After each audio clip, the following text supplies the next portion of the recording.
Commercial real estate firm Avison Young says Toronto's downtown office vacancy rate hit 12% in the second quarter. Now, this is up from 11.6% in the first quarter and continues an upward trend. It says the rate is far higher than the 2.1% that the market was at in the first quarter of 2020. Now, this was before the COVID-19 pandemic led to a surge in vacancies. The firm says available sublet space is up about 67% from last year to 4.5 million square feet. Now, this is in addition to the about 9.9 million square feet of vacant office space to bring the total availability in the core to 17.5%. Avison Young says it expects availability and vacancy to continue rising in the short term.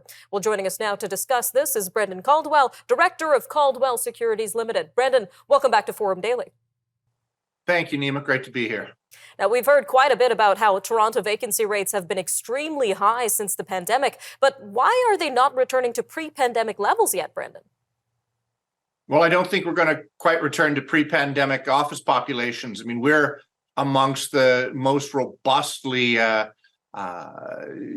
attended offices, I think, in all of downtown. We're almost tripping over each other. We're so full. Plus, we have a very large influx of summer interns, which has been wonderfully helpful. But also takes up a fair amount of space. But I don't think that's the case to the extent that the rest of the world thinks we're a bunch of empty suits. We are largely empty suits operating in empty offices because they just haven't returned. So companies are saying, if people are only going to be in the office 2 or 3 days a week, why do we need to have a desk for them 5 days a week? So at best, 2 or 3 people end up sharing the equivalent of one desk or platooning or something. So as the old leases run off, I'm not sure that as many new ones are going to be put back on. And it's really interesting that there seems to be higher vacancy rates in Class B versus Class A buildings.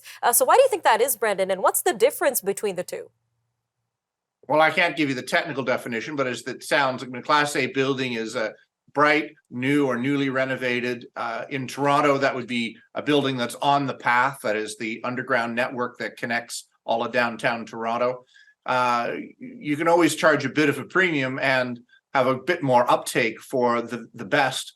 It's usually that when the Class B, C, D, E, and F, or whatever else comes next, buildings tend to get full once the price difference makes sense. But if there are significant discounts being offered even on the very best buildings, then it would make sense people would go for those, because even the Class B buildings in their heyday were bid up quite high, as there was little to no vacancies in Toronto end of 2019, beginning of 2020. Not quite that way now. Definitely, Brendan. Now, here's an idea. Why can't we turn some of this vacant office space into housing? I'm not an engineer, but I understand that it's an engineering feat. When you consider the floor plate and how it works for actual houses, I mean, this room that I'm in now is a boardroom, but doesn't have any windows. Okay, that's fine. It's a boardroom, but you can't really have an apartment that doesn't have daylight. I legally don't think you can.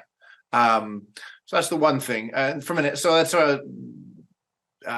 one. Then from an engineering perspective, all the washrooms are in one spot just over there. You need to have a stack in every apartment. So there's that. But I think the more significant thing, and I think it's going to be a really big deal, you can't charge the taxes on retail space, like a residential space, that you can on commercial or office space.